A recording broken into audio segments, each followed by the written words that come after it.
So this is the March 10th meeting of the Concord Municipal Light Plant. It is 7:30 a.m. and I call this meeting to order. We are meeting again on Zoom this morning per the governor's executive order suspending certain provisions of the open meeting law issued in March of last year because of the coronavirus pandemic. If you have questions, please use the raised hand function. Please note that we will not be using the chat or the Q&A section of this meeting. When it's your turn to speak, I ask that you turn your video on because it helps us put a name and face together. If you've dialed in by phone and you would like to raise your hand, you can do this by pressing *9. And if you have dialed in to unmute, you can press *6 and then *6 again, but you can mute and unmute using *6. I think those are all the logistics for the moment. So I'd like to suggest that we start this meeting with a slight shift in our agenda. We have invited the school building committee to join us at the meeting this morning to give a briefing about the project up on the middle school building project update and their timeline. And in order to accommodate their schedule, they are meeting with a lot of other boards and committees and have been for the last several weeks. So in order to meet their schedule and because they have another meeting following ours, I'm going to ask that we have a motion to move around our schedule so that somewhere in the early part of our meeting when they arrive, are they on? Can anybody see? I can't. Why don't we do this? If they're going to be part of the presentation, have them raise their hand function and I'll bring them to the meeting. All right, let's see. No backups. All right, Kristen Olson, Pat Nelson, Martine Dion, and I don't see Heather. I think Heather will be on by phone. Good morning. It's Lori Hunter. Great. Okay. Thank you, Lori Hunter. I see you. I didn't see you in the participants, but I see your face. Good to have you here. You guys are on a whirlwind tour. So anyway, I'd like to have a motion from the board that we can rearrange our agenda this morning and begin the meeting after a little bit of administrative stuff on our board with a presentation by the middle school. Do I hear a motion to accept the change in the agenda order? So moved. All right, second. Second. We got lots of seconds. All right, we require a roll call vote. So Gordon, I'm starting around my screen. Gordon. Approved. Yes. Brian Bowles. Approved. Wendy Ravelli. Pam Hill. Okay, so I saw the mouth move. It looked like approve. That's okay. I saw it. Yes. All right. Oh, that's good. So we have a couple of things to cover just before we start meeting with the school building. Oh, hi, Don. Welcome to the meeting.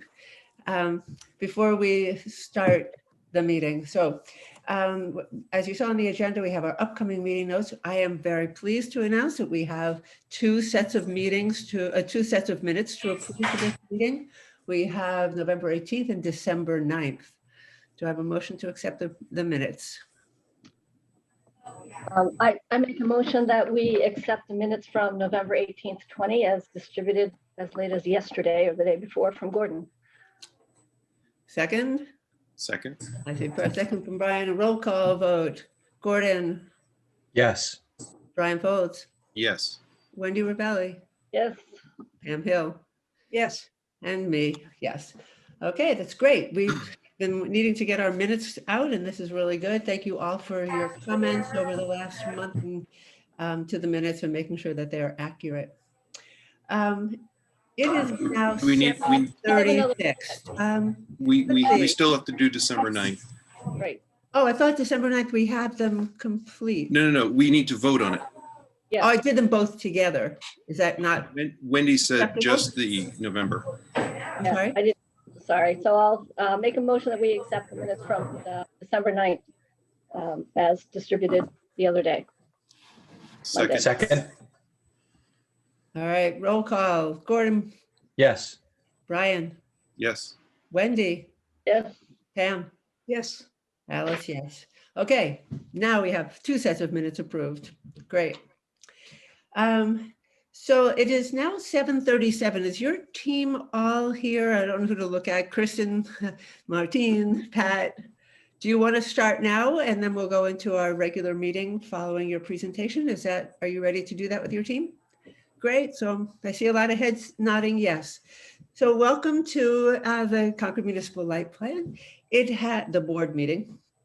I know that I personally have seen this presentation several times at different meetings that I've been in, and know that you are on a whirlwind of a speaking tour. So thank you for agreeing to come meet with our board to bring us up to date on what's happening with the middle school project. And whoever's going to lead off, I welcome you to go to, turn off the mute, go on to video, and ready to go. So, my name is Kristen Olson. I'm the SMMA project manager for the design team. I have with me Martine Dion, who is our sustainability director, and Anthony Jimenez, our electrical engineer. And then, of course, the chairs and others from our team on the call as well.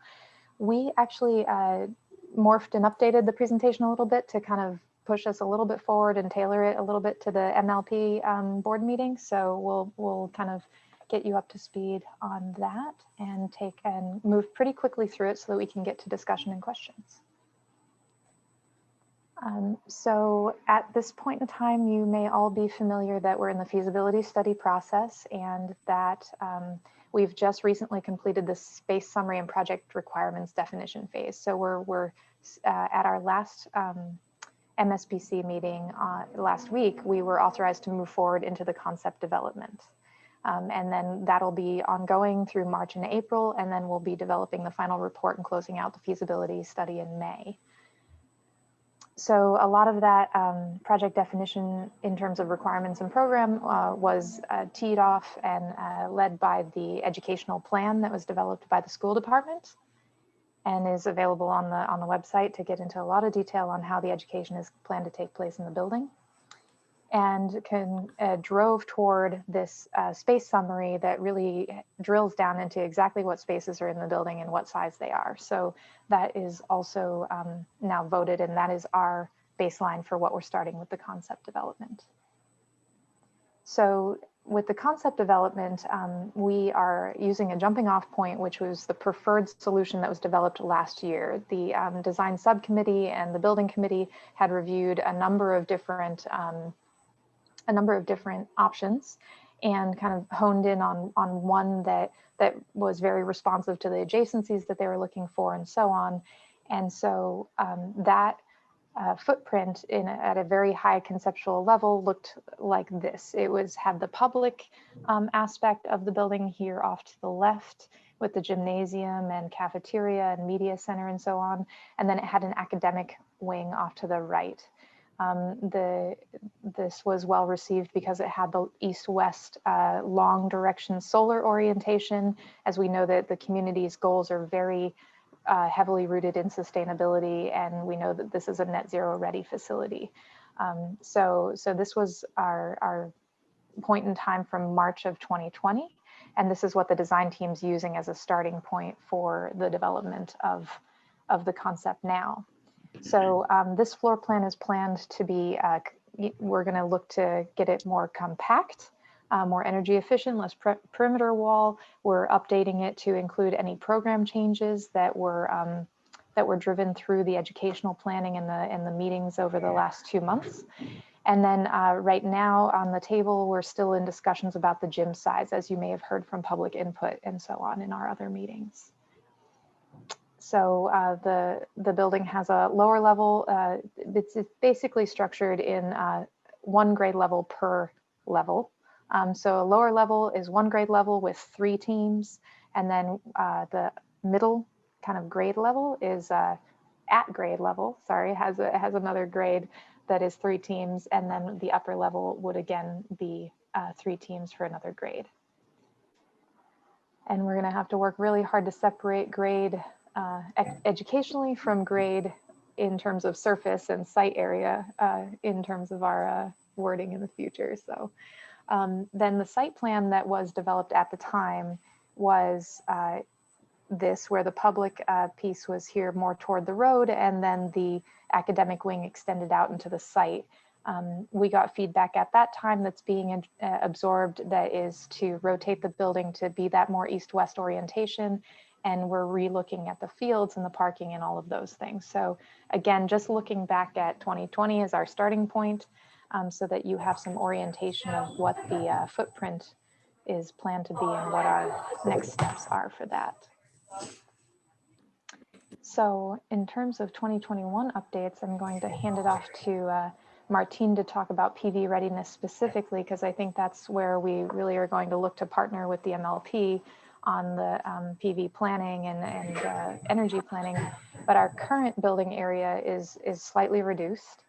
And then our probable roof area, we've made some assumptions about what that might look like. So Martine, if you want to discuss these sub-bullets. Sure. So in terms of the roof, just to bring some context, the current Massachusetts code requires that the roof, that 40% of the roof area, once you've removed clearance, safety clearances and that kind of thing, needs to be PV ready. Now, this project is actually going to optimize the PV readiness further than the minimum 40% of the code. And to optimize it as much as possible to support, a future installation of a photovoltaic system. So something to keep in sort of in context when we look at a probable roof area is when you do a PV readiness evaluation, we need to keep 6 feet from perimeter clearance reduction, and that's above for buildings above 1 story. On a 1 story, you can bring it closer to the edge, but that's not the case here. And then at this stage, at a feasibility study stage, we assume approximately 30% of the roof area would be allocated to HVAC equipment. This is from PV designs that we've done in other projects, other net zero ready and projects that went for PV installation. And then what we do not have yet for this project, but would have to be taken into account are future shading studies, both from the differential and roof heights, depending on the design, that could bring some shade on lower roofs, as well as the fact that you have this beautiful forest right there that has high trees. So we're gonna keep a close eye on the height of the building versus the height of the tree canopy and check as well. So that's sort of the PV readiness status. The other area that we're making PV ready is the parking lot area. And we've provided here some of the square footage based on the current design alternatives. What we've seen with parking canopies is that they mostly get installed at the edge of the parking spaces. They rarely go over the sort of the driveway, the pathways in the middle, and that's been mostly to support a better maintenance and clearances of the parking areas with higher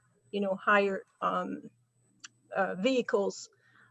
So that's sort of big picture. That's sort of the PV readiness for the project. So then in terms of where we are in the overall project schedule, what I showed in the beginning is this excerpt right here, which is the feasibility study that's scheduled to run through the end of May. From that point on, we'll be advancing into schematic design for the remainder of the year. We have 2 schedule options shown here that our partners with Hill International, the owner's project manager, have developed, where there's potential in some points in time for early releases that may have the schedule slide a little bit forward or backward, depending on what the building committee decision is on which approach to take. But generally speaking, schematic design is occurring through the end of this year, at which point in time we'd be going forward with town meeting and town vote. And that town meeting and town vote process has to happen before we commence with final design, bidding, construction, and school opening. So right now our authorization again is just through the end of the year and continuing to refine towards schematic design after feasibility, town vote, and then final design. So final design is going to take about a year, regardless of the scenario. And right now our projected opening would be sometime in the 2024-25 school year. Hi, Don Guariello, co-chair. Speaking of Hill, Ian Parks is on. He's in the gallery, I guess. I'm wondering if you might promote him to a panelist in the event that there are schedule questions or things he needs to answer. I'll say. Thank you very much.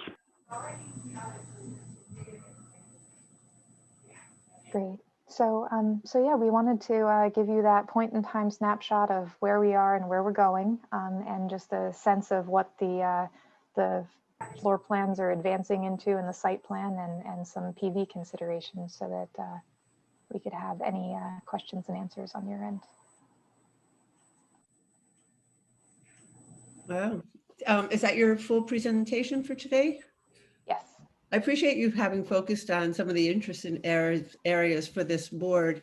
I have heard an extraordinarily compelling discussion from Lori Hunter at previous meetings that speak loudly to the team's teaching approach and the focus on students. And I guess I'd like to hear, if you wouldn't mind, Lori, doing a little bit of that conversation for this board too, because although we have an interest as the Light Board in the areas of ZNE readiness, I think we also want to hear the passion that you're bringing to the project and why, if you're willing to do that. Alice, I will never turn down an offer to talk about the great educational benefits of this new school. So we're growing a philosophy at the middle school, which actually is now extended into the 9th grade. We believe in it so much. Really looking to try to create smaller school communities within the larger school environment and try to find the balance of those two. So we've been building this as best we can with the facility that we have, where Peabody's probably the best. We've done it staff-wise at 7, and we'll do it in the fall for 8, but Peabody's got a little bit more of the actual feel to it, somewhat, where kids are clustered into cohorts within the grade level. So the grade level is split into 3 groups, and then they go to the same team of teachers. That's where the team piece comes together, where the teachers are teaching the core content areas of English, math, science, and social studies. And the kids stay within those core content teachers as a cohort. That doesn't mean they're together all day and travel as a pack. They get mixed in among the cohort of 80 kids or so that they see different peers throughout the day. But that means that the teachers know all of the kids and the kids know all of the teachers, and it creates a really nice, more intimate environment. The benefits there, teachers can collaborate much more easily into interdisciplinary types of connections. And because they all know the kids, this isn't the model you would have at a junior high or at a high school in a traditional setting where kids travel to 5, 7 different teachers. And it's based on section and just fairly haphazard. And you might have a couple of teachers who know a child, but it's very likely that of all those teachers carry loads of 100 and some kids. They wouldn't be able to sit and have a talk on the holistic child. So we're able to do that in a team model where they're able to really say, how's Johnny doing? He's struggling in reading. What's it looking like in science, social studies? And oh, math's a strength. That's great. Let's play off of that. Those kind of real highly beneficial, overviews of kids as their whole person and not just who they are as an English student or a science student. The gift of 3 teams per grade is it allows us another layer of community within the big community. The teams are going to have these really nice overflow common spaces where the classrooms, as there's more projects going on and a lot of collaboration and presentation, they overflow into this common space. And I was in a district where those spaces existed within the middle school teams, and if you build it, they will come. We actually stood there during construction and looked at each other and said, will they use this space? And oh my goodness, it became so highly sought after. We actually had to ask the teachers to coordinate schedules so that they could not be tripping on each other out there. But really nice ebb and flow where the team then starts to feel like a collective group. The grade levels then having a common floor allows us the benefits of especially the 6th grade entry point. We've really, by putting 6th grade all in Peabody, we've really benefited from some transition work there. They have a course they take to enter 6th grade. They really are assumed that they're learning middle school and don't just get, thrown into the deep end along with the older kids. And that's been just a really huge success of the reconfiguration that we want to preserve. So every grade having its own floor gives us that middle sense of community. And then one of our burning desires here on the big picture, having 2 buildings right now for one school just really limits the ability to have a school-wide mindset and a culture. We've been trying to undo the answer kids give of, where do you go to school? Peabody. Where do you go to school? Sanborn. No, where do you go to school? Concord Middle School. I'm trying to shift that thinking, and the new one building will accomplish that. And then just this culture of a thriving whole, 6, 7, and 8 environment where they really have school pride and school engagement and can all get together in one space. We can't even do that right now. So the gym space will lend itself towards whole school assemblies, things like that. So it's got layers of educational vision here, and we're just all excited by what we can see starting to form as we put all these plans together. So Alice, thank you. Thank you. It gives the context of what we're talking. We're not talking about a solar project. We're talking about a school. Right. And so I just want to make sure we have the full context here.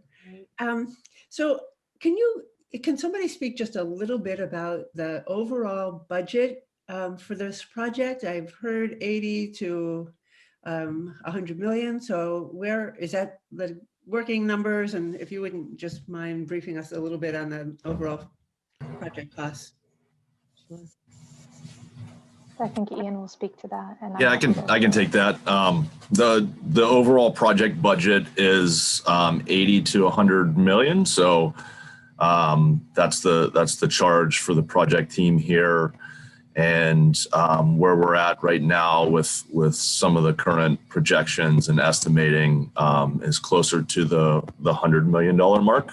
And we're using $555 a square foot for our projected costs or our target costs. So that puts us a shade under 100 million. So it's what we feel comfortable with at this point in time, given the market projections. Ian, sorry, Alice, it's Stephen. I think it would be helpful to break down the building cost versus the soft cost as a part of that description. Sure. So the construction costs in that $100 million is around 80 million. So the cost of the building would be 80, and then for soft costs above and beyond that, we factor in 25% markup. So that gets you to the 100 million. But essentially the soft costs include, contingencies. They have the professional services, so the architectural fees, the project management fees, and that sort of thing, as well as other utility costs and other factors. So thank you, Kristen. This is good graphic here to kind of show you the breakdown of the preliminary cost analysis here. So the construction costs include the building construction at close to 50 million, demo and abatement of the existing structure, site costs projected at around 7.5 million, and then you do all the markups and contingency within the construction side of the business, and that gets you at the $80 million mark. And then again, we do the markups for soft costs on top of that for total project costs which brings you at the 99.9. So. Right. It's probably worth noting what's included now in those costs, because we've been working so hard at this to try to meet the ed plan. And, you know, everyone's collectively come together, and now this does include the team structure we just talked about, includes space for our very rich elective program, which is music and art and foreign language being almost a core subject. It also includes a 7,000 square foot gym and an alternate PE space for yoga or other needs, including some special education needs. And it includes an auditorium that would fit 270 kids or adults. So there's performance space, and it really is really well-rounded towards the ed plan, with a lot of hard work to get the square footage and cost in budget, and a lot more hard work to come to stay in budget, which is absolutely the commitment. So. And can you just explain a little bit about the process? You said it goes to town meeting for a vote. It looked like on the schedule sometime next winter, maybe January, February, somewhere in there. What is that vote? Is it a total conceptual approvals to allow you to go to the next stage? Is there a cost proposal that has to be approved at that stage? I'm just curious what the process is. I can speak to that. This is Dawn Guariello, co-chair. And then if Kristen wants to chime in, or Ian, or even Stephen. But basically this process, what's been approved takes you through the end of schematic design, at which point you'll have fairly detailed drawings that include systems and envelope details, et cetera, to get you to a cost estimate that is the number that we bring forward to the voters via town meeting or special town meeting, whatever it ends up being, and then a debt exclusion, if I have that right, Stephen. So that ultimately is the final number that will be approved, or not approved, but hopefully approved by the Concord residents. And that number will take us forward into design development, construction documents, and then the construction of the building. So upon approval of that, this team would have the approval to move forward that final year that Kristen described in the schedule to finish designing it, which is detailing it and getting it out to bid via a contractor, and then getting it built. Great. So Alice, just to put a fine point on that, at town meeting, a debt exclusion vote is a 2/3 vote. And then there's a gap between the town meeting with a successful, if the article is successful by 2/3 majority, it then goes to an election ballot. And there's a gap on one of the schedules. One of the decision points we'll have to face is, do we want to use an appropriation of some description, whether it's the stabilization fund that's been set up or some other appropriation, to continue to fund design development during that gap between the town meeting and the election. And that's where, if you saw the gap in that schedule, one was, narrower than the other. That would be a time when we would say, yes, we will fund design development at some risk of approval or not approval by voters. I think as we move forward to this process and get feedback from the community, and we look at what the debate at town meeting looks like, I think that decision will start to take shape. And so it saves you a lot of time on the schedule in terms of when we would actually, when the school district would move in. So that's really kind of a focal point of that. That's why that schedule has that kind of focal point. But I think most people have been through one of these with high school or other projects. So, it's a pretty straightforward process. Right. And I want to make sure I understand, when this is for building the entire school, not including the installation of solar panels at this stage. Zero net energy or solar ready means everything's in place for another project to come forward as part of this school project. That would be funding the solar installation. Do I have that right? Alice, can I speak to that? Yeah, please. So one of the things, and I'm going to apologize to the light board because it's possible I got a little out over my ski tips on this, but as a member of the middle school building committee and a part of the leadership team, I'm involved in a lot of discussions about the project.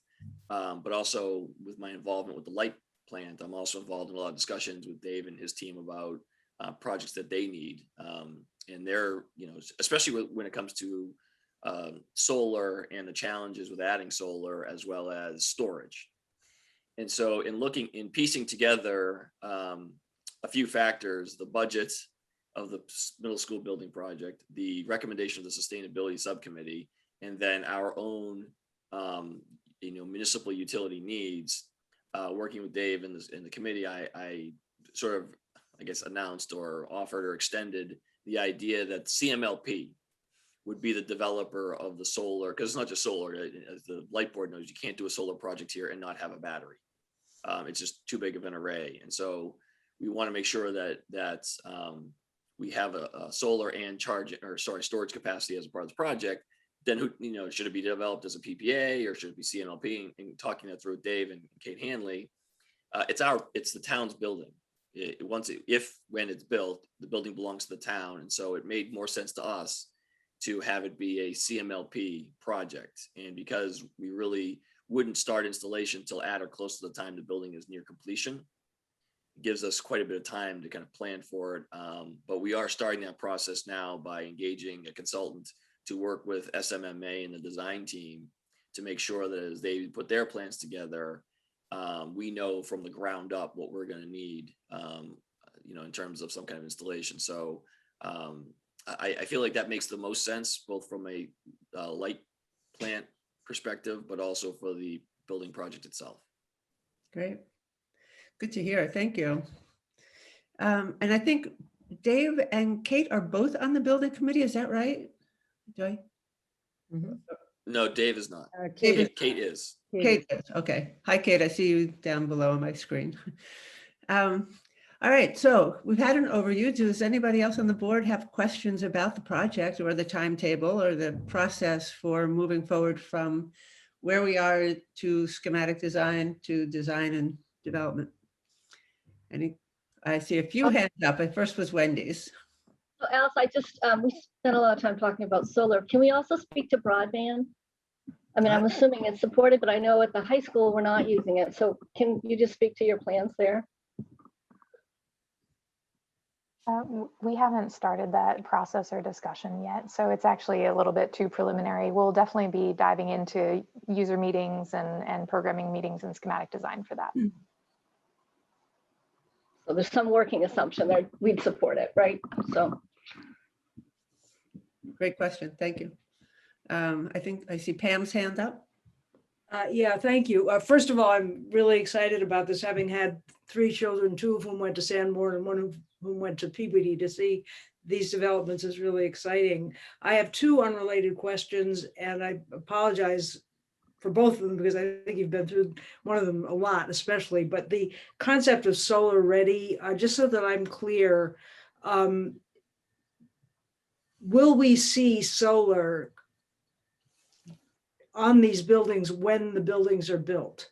Is there a commitment to solar? Solar ready is an interesting phrase, and I just want to make sure I understand what the town's commitment is with respect to solar being part of the building construction, so that when children walk in the room, the building the first day, they will be seeing solar panels and seeing solar arrays. That's my first question. And again, apologies, because I'm sure you've been through this ad nauseum with everyone. And the second one, I think, is somewhat tangential to the presentation, but I couldn't resist, Lori Hunter, as you talked about the entire concept of education, that it gave me an opening here. And that is to ask whether there will be, and in the Energy Future Task Force report, I was a member of that group, we suggested curriculum on sustainability and climate, which was something that I've noticed in the New York Times. Actually, the country of Italy has a mandatory climate curriculum. And I just wondered if you're weaving that idea, and frankly, climate change curriculum to me would be perfectly fine, or calling it sustainability. But I wonder if you are engaging in that. You may already be doing it, as a mandatory requirement. I applaud you for that and forgive my ignorance, but I just wanted you to speak to that a little bit. So those two questions, clarify solar readiness for me and the climate change curriculum question. I'll speak to the solar from the town's perspective. And that is, so the sustainability recommendation was really a week or so ago. So this is really kind of recently evolving conversation, Pam, but the intent is to do just that, is to have it be incorporated into the final construction of the project. That's why we're starting now, trying to bring somebody on board who can help integrate with the design team that approach.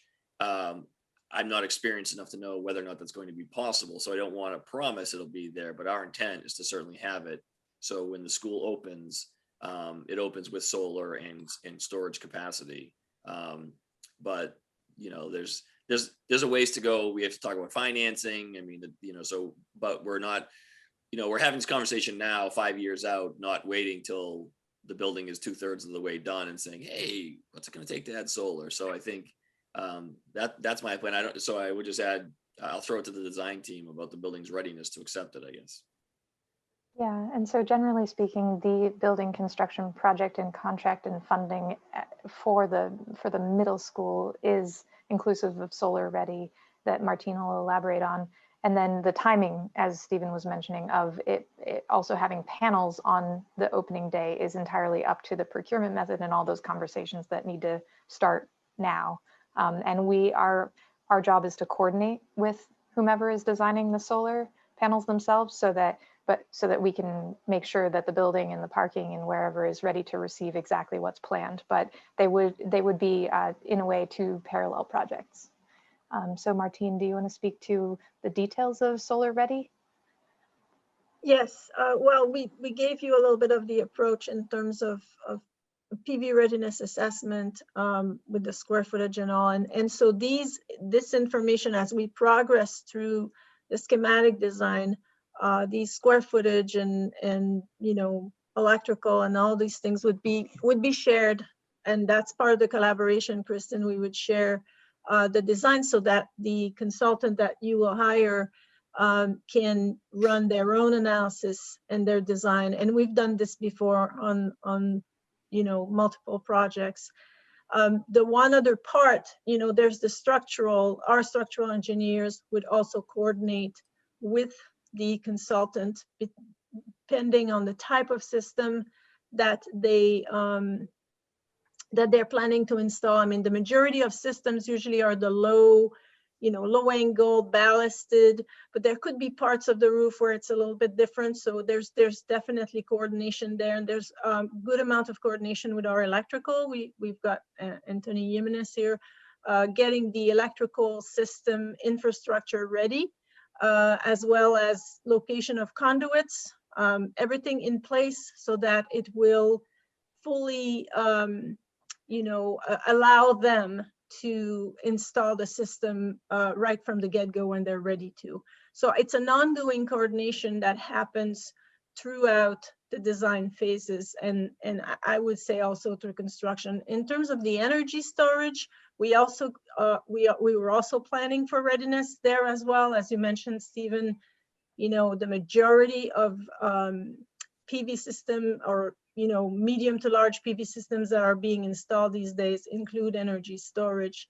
And so looking at the right location for putting together a concrete pad, for example, and again, all the electrical infrastructure to be set so that they can come and install their battery storage.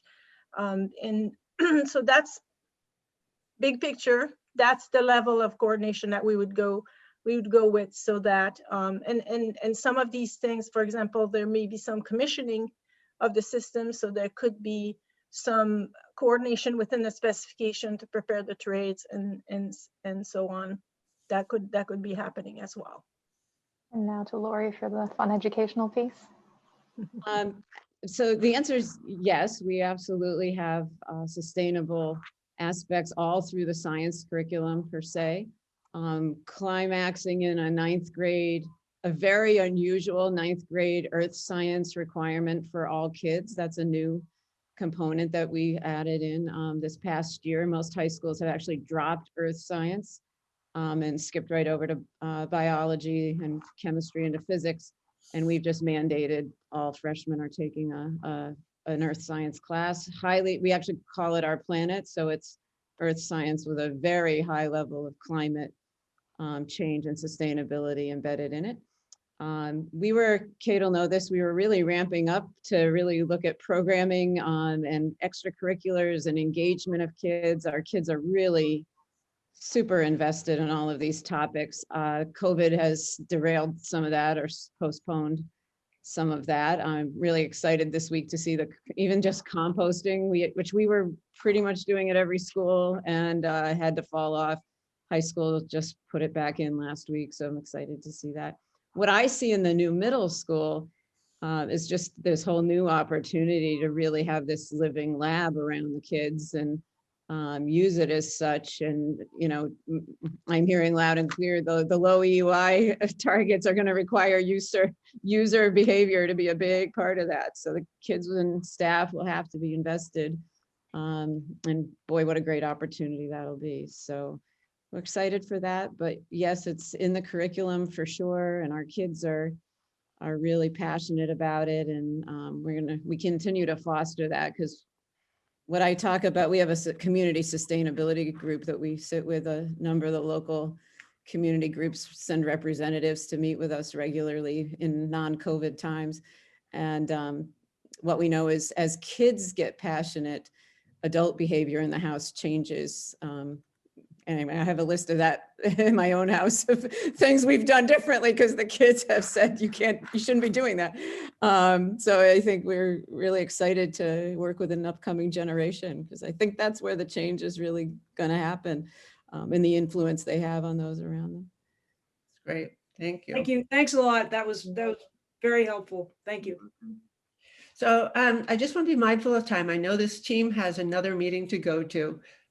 So I see two more hands. I see Brian and Gordon. I think maybe we'll call that the end of our questions so that this team can get off and prepare for their next Zoom call presentation. So let's go to Brian and then Gordon. Sure. Hi. A question about scale. So does anyone have the expectation of the building's electrical load on an annual basis, and what size array would be needed to meet that load? And the other question is about islanding. So with solar and storage at the site, is this being designed such that should the grid go down, that this facility would continue to operate? And third question is about EV charging in the parking lot, and has that been considered? Great. So I think, Martine, if we could go through those pretty briefly, but also understanding it's very preliminary. Yes. Yeah, I will leave the islanding to Stephen because that's something that's going to be more through the design of the system, of the PV and energy storage system. Yes, Brian, we have, well, the goal for the project is, an EUI of 25 or better. And so if we look at we have very preliminary numbers, but we did, last year, we did some assessment both for the project overall energy usage and the PV readiness. And both roof and canopy at the time it's around a 1.1 or 1.3 megawatt, depending on, the performance of the panels. It depends on the system's design, obviously. But that's sort of a big picture. And then I'll leave, the energy storage, what we're seeing in other projects of similar sizes, they could go between, depending on the, sort of the best for whomever's operating the system, they could range between 400 kilowatt to 600 kilowatt. Some are smaller, some are 200 kilowatts. So that's sort of a big picture here. And is that kilowatt or kilowatt hour? The energy storage, 400 kilowatt.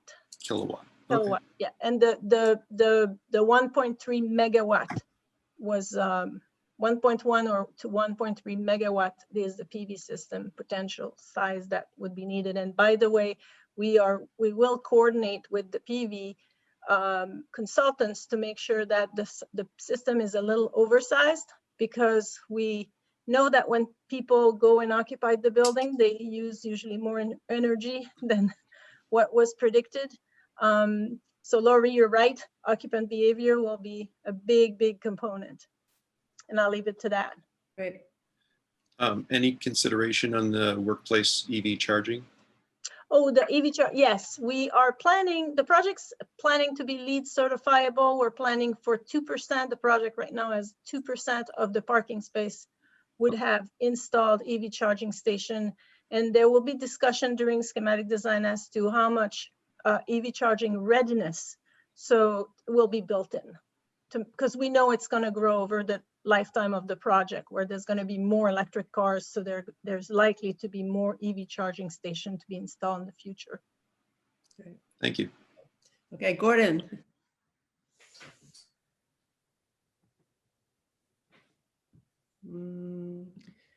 Gordon. Sorry, Gordon, we can't hear you. Thank you. Sorry. This project looks great. Totally support it. I encourage you to size big. If you're just looking at exactly how much your building needs, don't worry about it. We can use your power. I'd also encourage you guys to collaborate with the light plant early and think about how these systems will get integrated. I remember when we built the high school, we missed an opportunity to really do that. Later, they added the panels. The project was designed really with no panels in mind. And, you know, it matters in terms of where this equipment gets sited on the roof. Also, I totally encourage you to consider electrification. If you have any kind of combustion going on at the site, you're increasing the world's carbon. And that is all I had. Thanks. Great. All right. So I feel like we probably can continue with questions, and I'm sure there are folks who are listening in who also want to participate, but I know that you are on a tight schedule going off to another meeting. So I guess if there's nothing else burning from the board members, I'd like to thank you and thank the entire team for coming today to give us our first briefing on the middle school project. I think I can speak for the board and probably for the light plant that we look forward to a collaborative relationship going forward to see that we build the best possible middle school we can. So thank you all for showing up today and doing this presentation for us. Thank you for having us. Thank you. Thank you. Thank you. All right, thank you all. All right, so we are a little behind our schedule too. So I think we are ready to return to our agenda. Thank you all for that conversation. I think we have a good perspective of where we're going on this project and what our job ahead will be. So I think our next item on the agenda is going back to our original. Dave, we're going to turn to you for an update for the director's report. Okay. So we launched a Concord Clean Comfort program on February 23rd when our new website, concordcleancomfort.org, went live. The program offers our customers a list of well-reviewed air source heat pump installers, as well as pre-installation heat pump sizing review, and our new heating cooling coaches who help customers decide if a heat pump is right for them to help make them the process of switching easier. In the first 13 days since the program's launch, we've already received 15 coaching requests as a result of just a modest amount, a small amount of promotion via social media. So that's been a great start. As I mentioned at the last meeting, Kate Hanley and I have been working on a grant application for 2 level 3 electric charging stations. I'm finishing the installation estimate now. Once that's done, we'll be ready to submit the application. The location that we selected is the Ride Out parking lot, which is just outside of West Concord Center. It's a good location for us in terms of getting power to the stations, and it's not far from Route 2, so it kind of takes care of a couple different things in terms of people looking to charge. Since it's on municipal land, the grant would cover up to 100% of the cost, which maxing out at $100,000. So we're excited about that. One of the things that you might recall is that we have a level 2 station currently there. We're going to have to relocate that station. And we checked with the state to make sure that was okay, since that station was grant funded. So they were okay with that. So we're moving forward with that, and we're excited about it. On the personnel side of things, our network engineer candidate has accepted our offer, contingent on pre-placement screenings. So hopefully we'll have a new network engineer on board within a few weeks. The grade 1 line worker that we offered position 2 actually took another job with an investor-owned utility. So we're going to go back to the drawing board and most likely launch for an apprentice line worker. We've been working internally on a restaffing plan. Basically, currently have it set up in 4 phases. And, we brought the metering staff back on Monday to 5 days a week. We spread them out in the building. So, we're in good shape there. The next phase would be to bring the customer service team back. Currently, we're planning for April 5th, which will tie in with the collections process, which we'll talk about later. And then phase 3 would be merging the teams from A and B, the essential services employee, on May 3rd. And then finally, on June 7th, returning all the non-essential service employees. Prior to bringing people back, we will continue to have Zoom meetings with them to go over the operating procedures to make sure everyone's on the same page. We've been operating like this for almost a year now, and the folks that are in the office are following the guidelines well.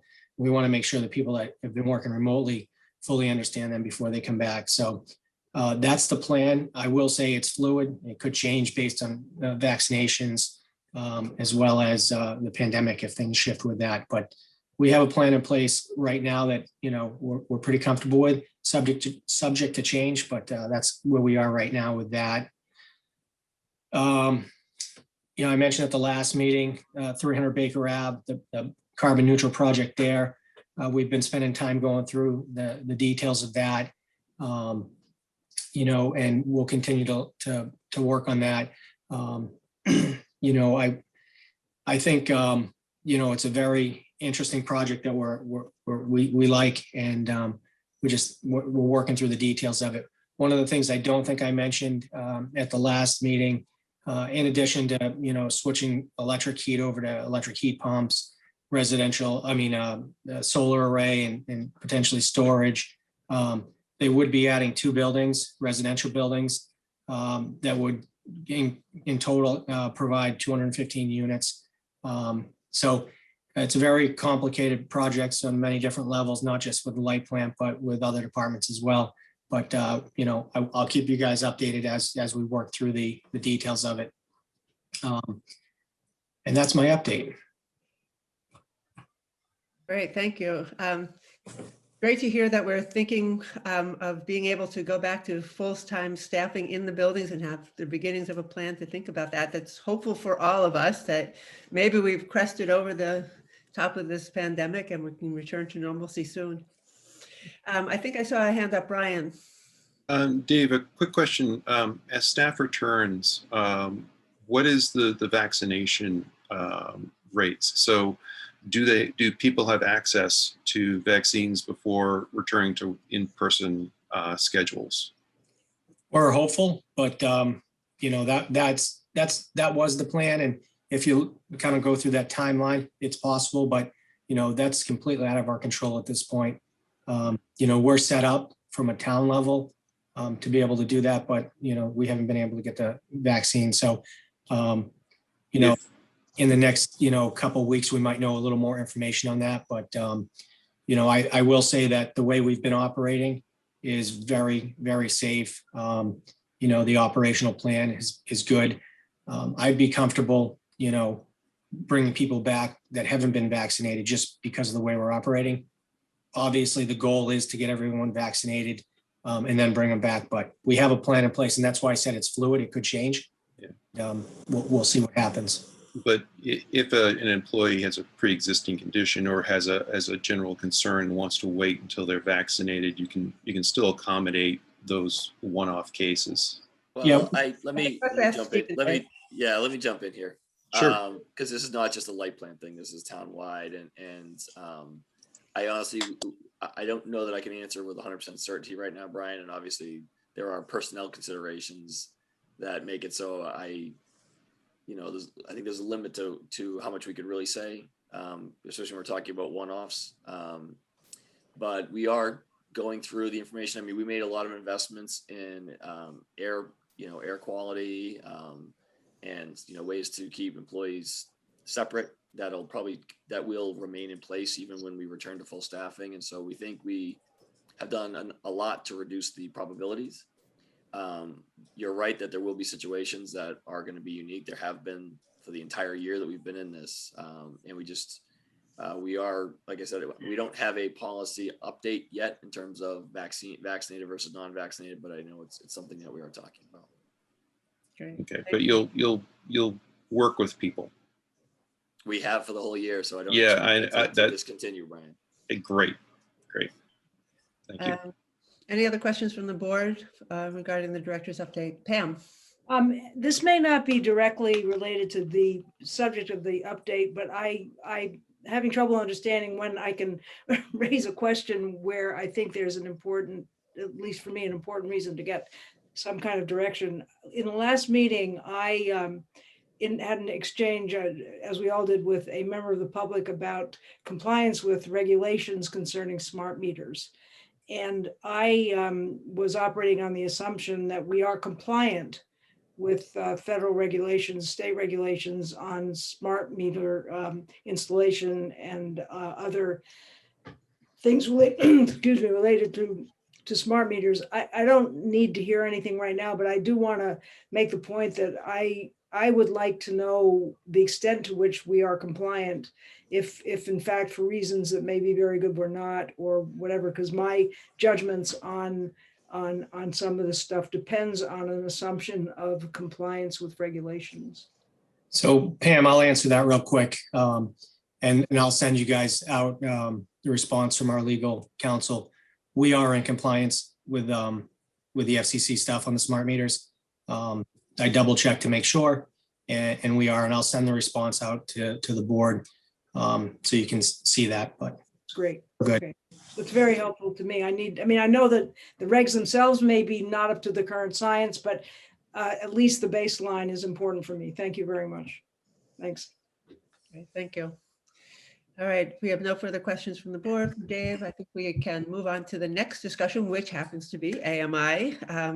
So if you want to bring us up to date on the RFP for an AMI consultant to help us. So not a huge update, but I thought it was important to keep it on the agenda because we have been talking about it. We finished the contracts that are executed with the consultant, Limmerhurt. They went out, they got signed late last week, I believe. So they're executed. They were sent to the consultant yesterday, I believe. And I don't know, Carol, do you have anything to add? There's not a huge update, but. Yeah, all the other supporting paperwork is in place. So Laura and I actually have a meeting with the consultant a little bit later this morning just to begin discussions on how we'll roll out this project and next steps.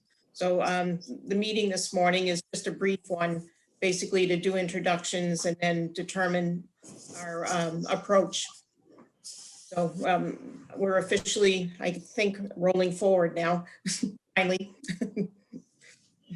So I assume that we can get regular updates on the progress of the consultant's work so that we can know when we're going to go out to bid. That'd be great. All right, any questions from anybody before we move on to the next item?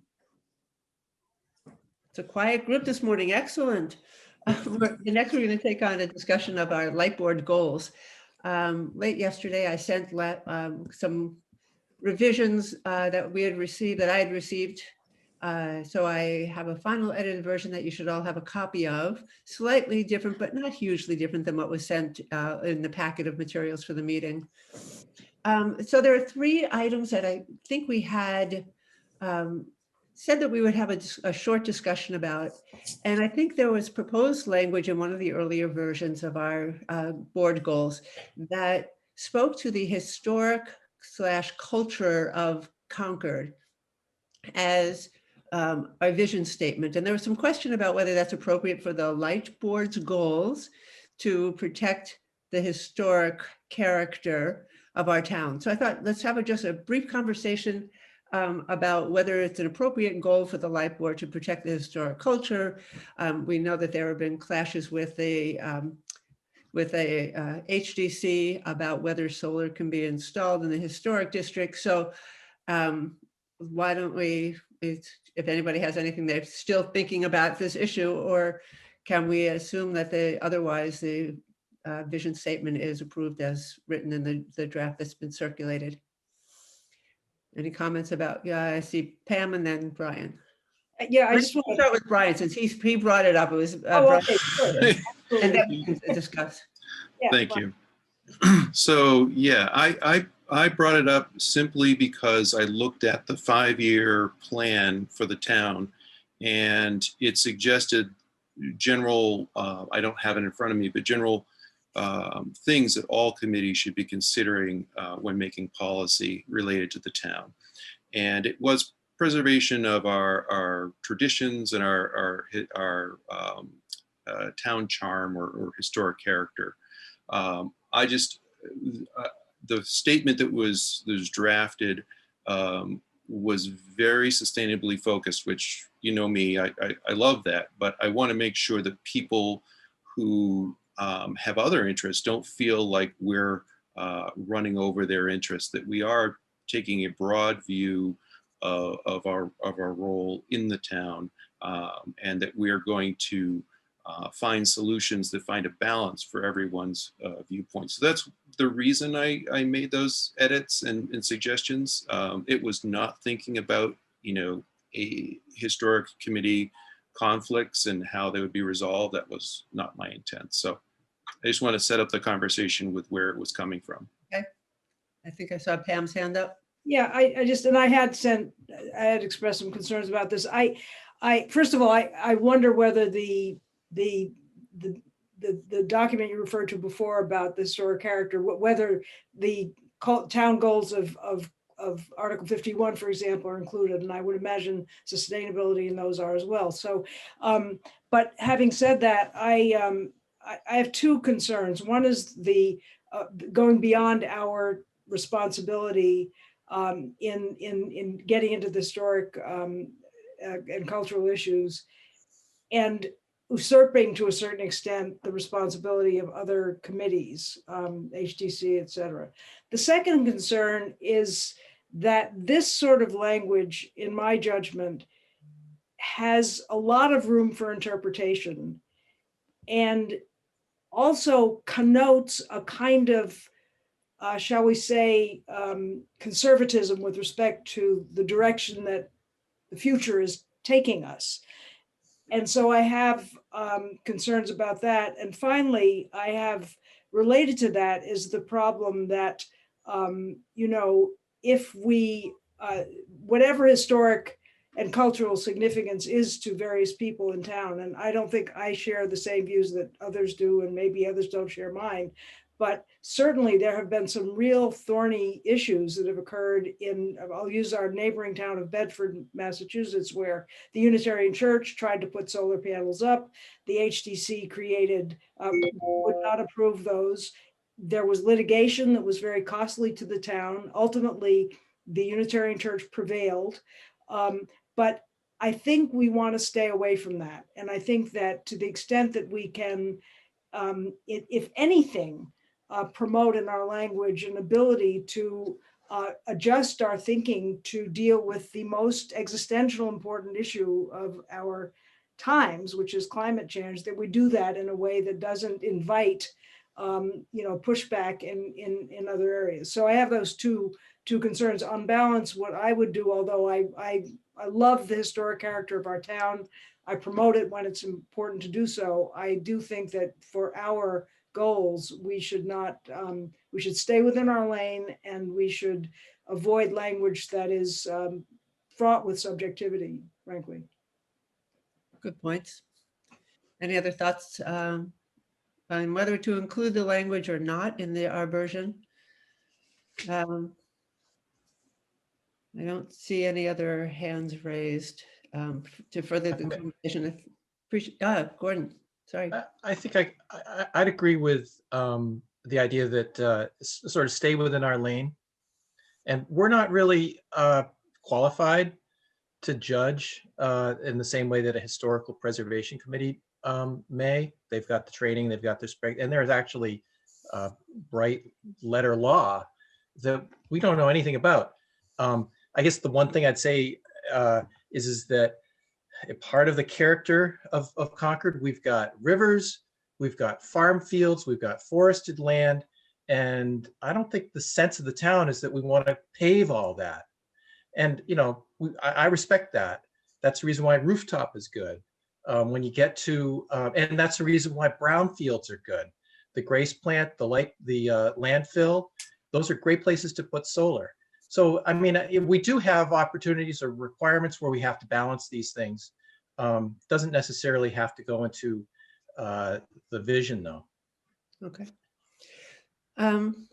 So the language of the vision statement actually has enough breadth and wiggle room that could include, if interpreted, to include other considerations. It says that together with our customers and partners, and at that point, partners can be other towns and committees, other interests in the community, like the, Concord Museum, say, or the HDC. So it could be inherent in there without making it a statement that high on our list of goals and vision is the preservation of our historic culture.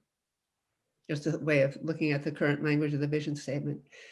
So if we agree, let's move down to the next item that was left open for discussion, which was, it was a simple question that was raised. I can't remember by whom. When we talked about utility scale storage, the question was, does that require a town meeting vote?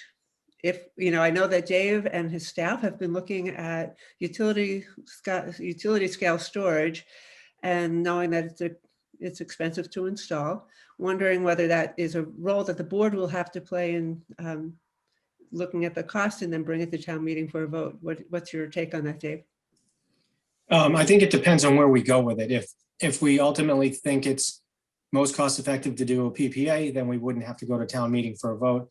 If we want to own it ourselves, we most likely would go to town meeting for a borrowing and spread it out over, 10 or 15 years, something like that. So that would be required. As you all know, light plants are required to go to town meeting for bond authorizations. That's the only legal that we need to go to town meeting for. So that would be required. What about siting and easements? That may be the only, if storage was sited at a location where the light plant needed access, I think that may need to go to town meeting or to the property owner. It's really an operational thing. It's not something that, the board would typically get involved with goals. So, yeah, I think that needs to stay out, but sure, we would follow the process that we need to for that either way. Okay. And a separate item that a question had been raised was very similar, and I think it was addressed today by the middle school, and that was the role of this board in the Concord Middle School project. And I'm hearing that, we can take that question out of our statement, out of our goal statements, because we are going to be an integrated partner in the design and development of the middle school project. And I think that question's been answered. So I think, sorry, could you go over the edits that were sent last night? You said there were minor edits, and I'm still scanning through trying to find which ones happened. So most of it is a change in edit to the language about the role of the light plan, the light board to the light plan. So where I think the original language was more direct about developing or edit, review, I can't remember the original language. Maybe I can find it. Where instead of us, it was to make it clear that instead of this board writing or editing the strategic plan, that our job would be to review the edits to the strategic plan. We can have input into it, but it's not our responsibility to rewrite the strategic plan.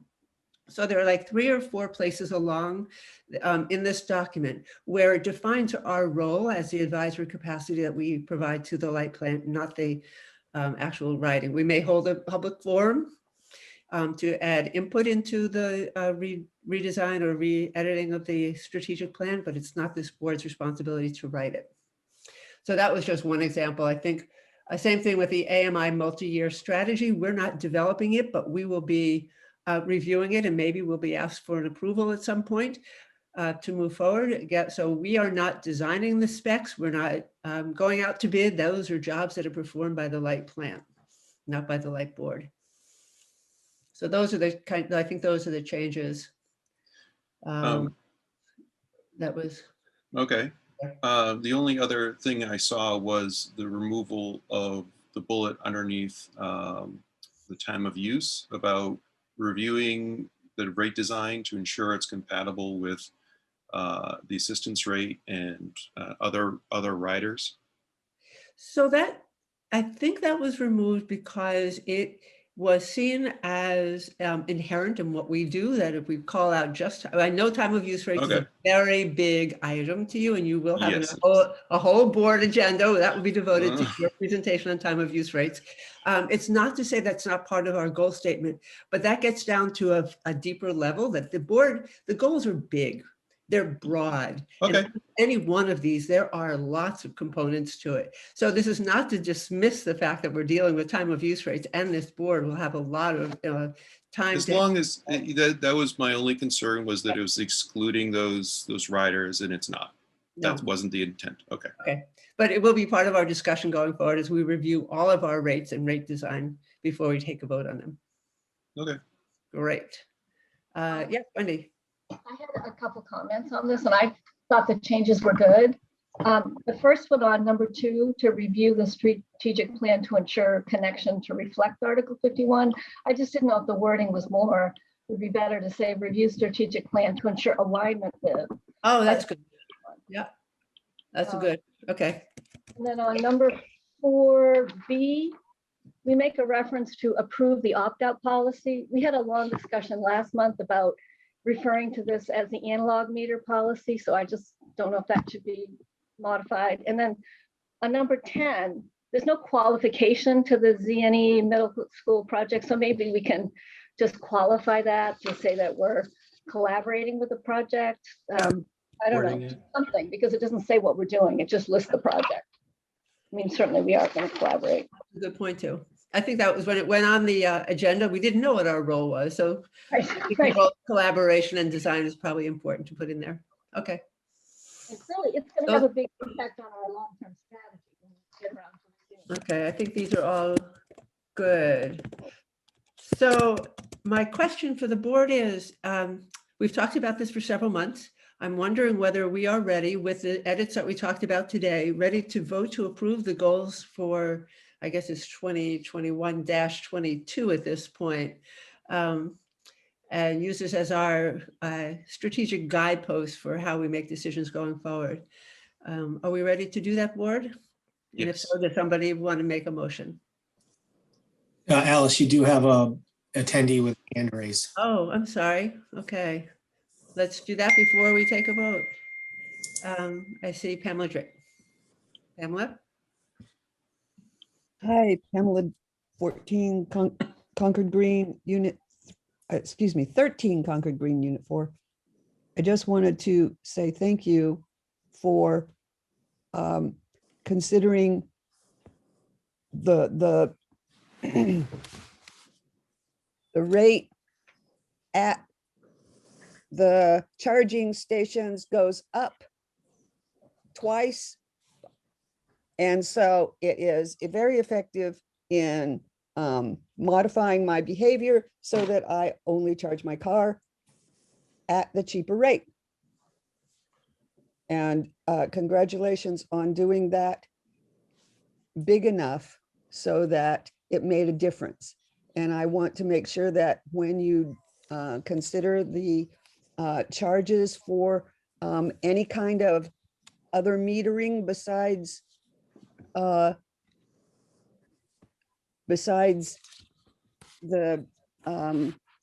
wired time of use smart meters, that you include all the costs of that, including the costs that make to the entire system because not enough people sign up for it.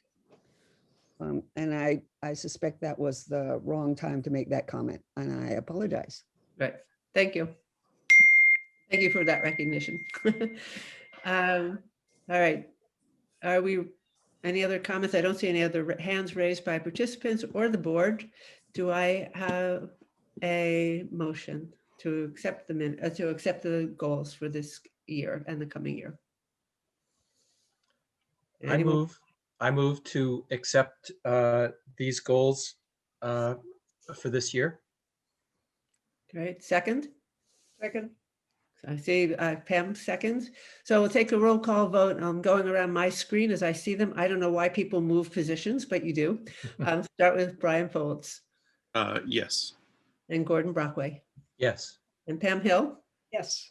and Wendy Ravelli. And Alice, yes, I think that's a unanimous vote of the board, and we have our goal statement. I really appreciate everybody having done this. I don't remember having been an observer to this board that a set of goals had been established. So I really appreciate the time and thoughtfulness that went into doing this. And I think we're set now for a couple of years with these goals. So thank you all. Thank you, Alice. Now let's see if I can find my way back to my agenda to figure out how we, hold on, I've got two screens going, getting better. Financial statements. Yes, I found it was the third one down. Financial statements. We were sent some financial statements maybe earlier in the week to review. I printed mine out because I find them very hard to read on multiple pages online. So Dave, perhaps, or Matthew, you're going to? Yeah, so Matthew's going to go through them and then allow you guys some time to ask questions if you have any after. Take it away, Matt. All right, good morning. I'm going to share my screen.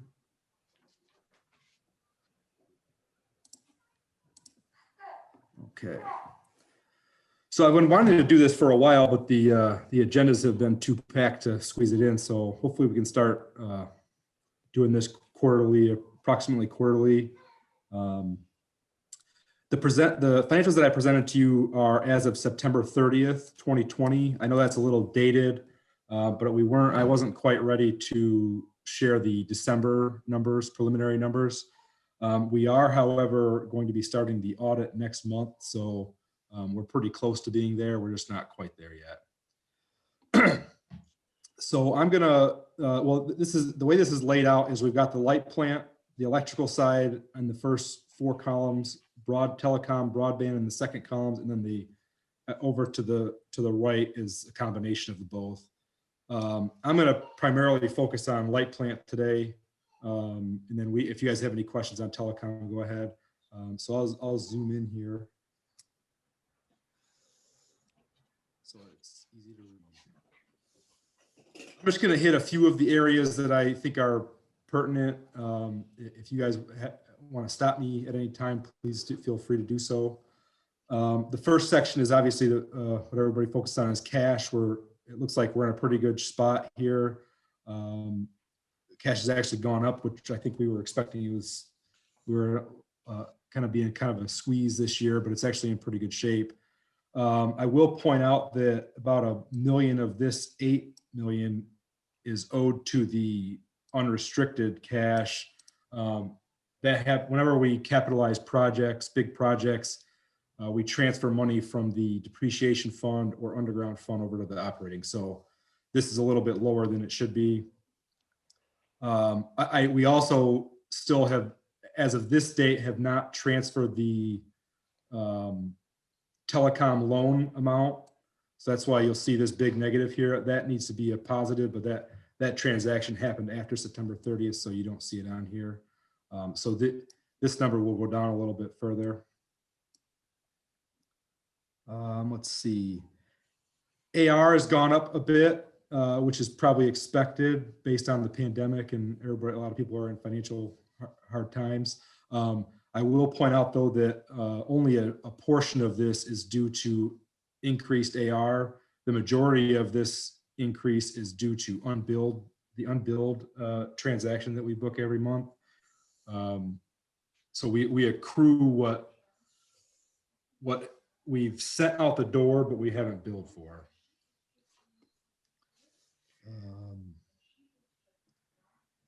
Moving down, capital assets, pretty stagnant. We've got an increase. I do want to point out that this should not say land. This should say construction in progress. Construction and? Construction work in progress is what we call it. There was just an Excel error that put land there. And this is primarily made up of Cambridge Turnpike, which we're going to be capitalizing in the next, probably this week I'll be working on. And then those underground projects that have kind of stuck around that we're going to be finishing sometime in the near future. Matt, if we could pause there real quick. So sure. Construction work in progress, what happens there is on the accounting side, that cost gets put into a different account. It doesn't go to the asset until it's in service. And so once it goes in service, then it gets transferred into the capital account. So that's what Matt was referring to when he construction work in progress. Okay. Thank you. Thank you, Dave. The deferred outflows here, this is the plan, generally the plan assets for the pension and OPEB. I do suspect that this is probably a little bit high. I think the auditors will probably adjust this down, but I don't know that. That's going to be based off the actuarial reports. Moving down, accounts payable. I think this big increase is actually due to a change in how we accounted for the RECs. Let me get to that spot.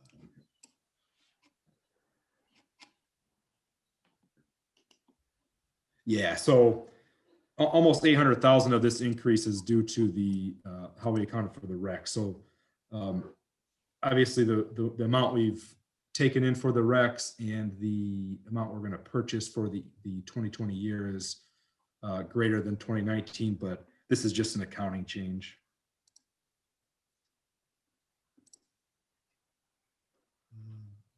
Let's see.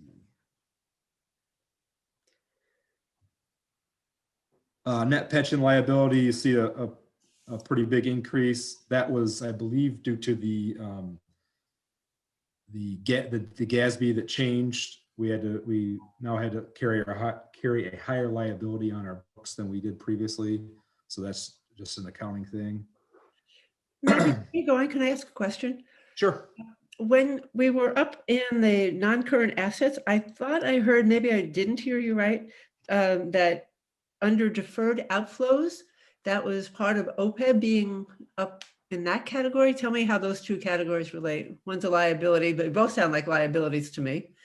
So the new GASBs required that we carry. So I think before everybody was carrying they just showed what the plan assets. So we've got a big chunk of money sitting in with a trustee that goes and then pays out future expenses. So that's all that was being shown on the balance sheet, but we weren't showing the liability before.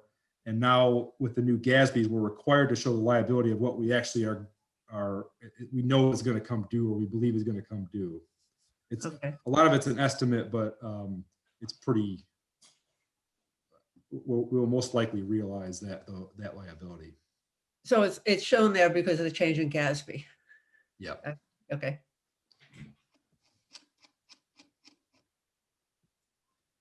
And this is the end of the balance sheet. You'll see here that we've included the net income loss. I wanted to point out that this is negative, but actually negative is a good thing here. That means we have income.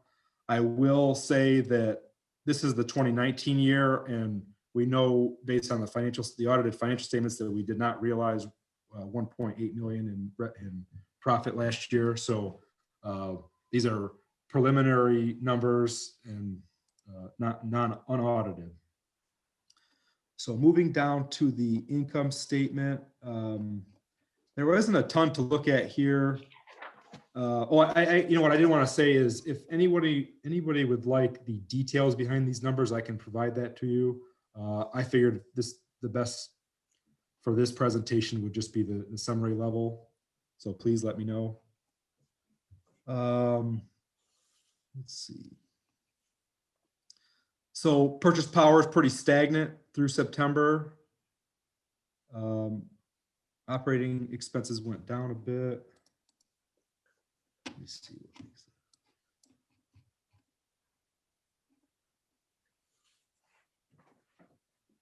Okay, so this is the same thing as the previous page. It's just a change in how we accounted for the recs. So really this number would be quite a little bit higher. So that's just this is kind of not accurate. So I guess that's really it. Does anybody have any questions on these financials? My only question is, I think that because this covers us through September of 2020, I'm thinking that we should make a spot in our agenda quarterly for you to keep us up to date with the financials and as they're changing. Looking back to September feels like it's a long look back. Yeah. So I think having you, do this presentation to us on an ongoing quarterly basis would be helpful to the board. Yeah, and that's what our intention is. Yeah, it's a good idea. Other thoughts? Anyone from the board have a comment or question on these financials? Yeah, just quick, curious, distribution costs increased by 22%. Any idea what that's about?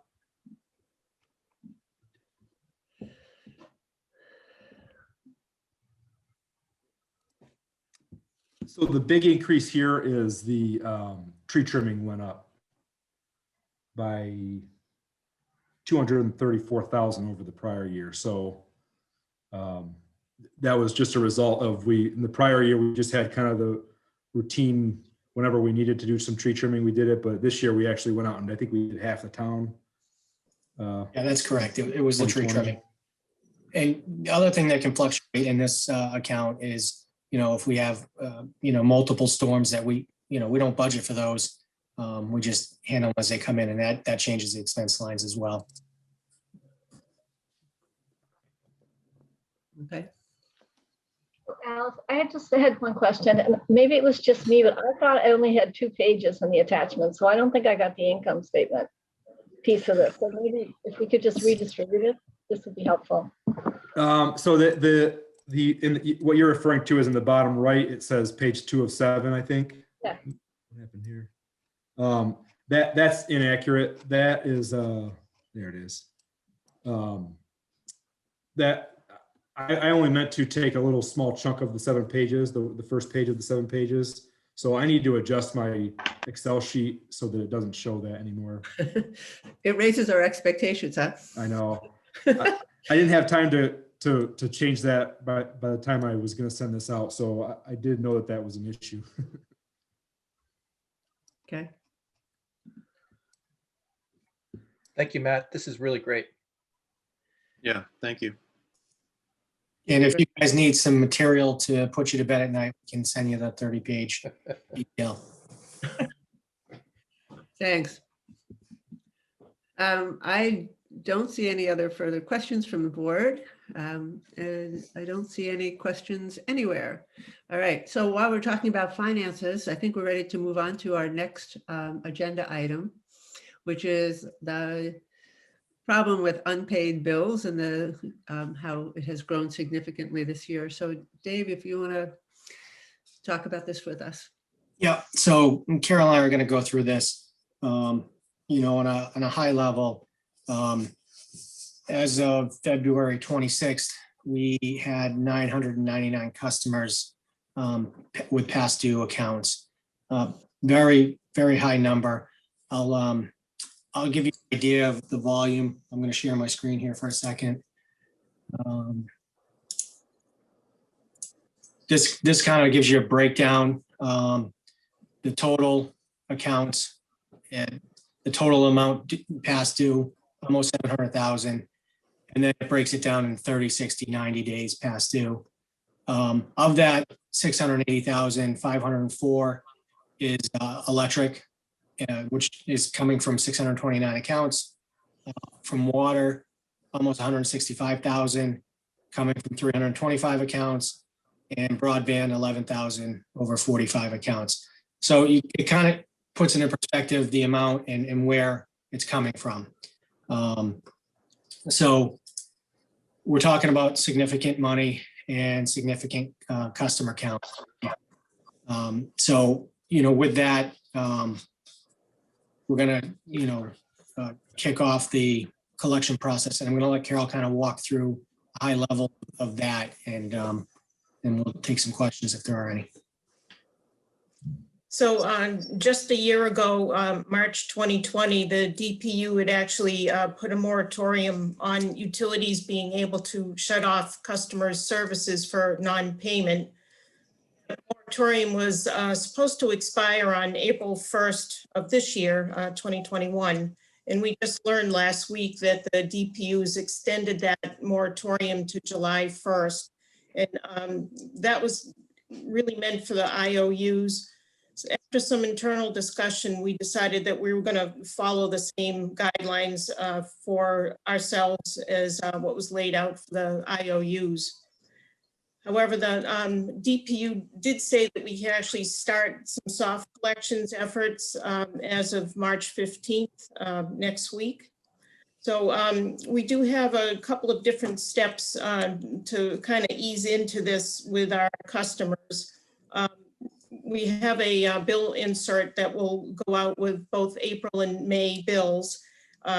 That's in the preparation stages right now. We'll also put a bill message starting in April and run that for a couple of months. Just reminding people that it's not too soon to start paying your past due, and to reach out to our customer service folks that will work with you as much as possible to come up with a payment plan. We would extend a payment plan for about 6 months with our customers, but since this whole moratorium has been in place for 12 months, we are going to extend payment plans for a 12-month period to any customers who need the assistance that way. And that would be an 11-month fixed payment with 1 month for settlement payment. Again, the plan will be to be as forgiving as possible as we can be. Dave had mentioned as part of our restaffing the office plan that CSRs will be coming back full time, and once they're back in the office, we need to give them a little bit of time to get reacclimated and get organized, but we will have them start making some phone calls, like an initial, again, soft pass at this. And we'll concentrate mostly with a 90-day past due category, since there is such a large volume of customers that are past due right now. And just so the CSRs don't get overwhelmed, it will be hard enough as it is, but we figure if we focus on 90 days and then as we make progress on that, then 60 days, that we'll make a really good dent in this within probably the first couple of months. And let's see, starting around May 10th, we'll have the CSRs make that hard push on more phone calls more regularly. And then we're actually going to resume the official DQ process, and that's shorthand in NISC for delinquent process, beginning with June 14th. And there's a process that runs in the billing system 3 times a month, and it follows close the AR, but the process itself is run along with the billing cycles. We have 3 each month. So starting with June 14th, we'll send out the first DQ notice, which is our friendly reminder. It's printed with green print on it, enough that it'll hopefully grab some people's attention. The DQ notice, which is the more stern, severe one, it's printed in red. That will go out for this first group on June 24th. And any disconnections then out of that group will be planned for July 6th. And again, the focus will be just on 90-day past due customers with balances greater than $100. Then beginning on June 25th, we'll run the whole process again for the second group, going through the same steps pretty much as the first group. And then again, we'll run the process for the third time in the month, beginning July 6th. And then after that, we kind of start all over and repeat the process and so on and so on. The other thing that the DPU had advised, we cannot charge any finance charges for commercial accounts until 6 months after the state of emergency moratorium is lifted. So that pushes that out to January 2022. So a couple of other things that we will make sure to do is, again, offer payment plans wherever we can.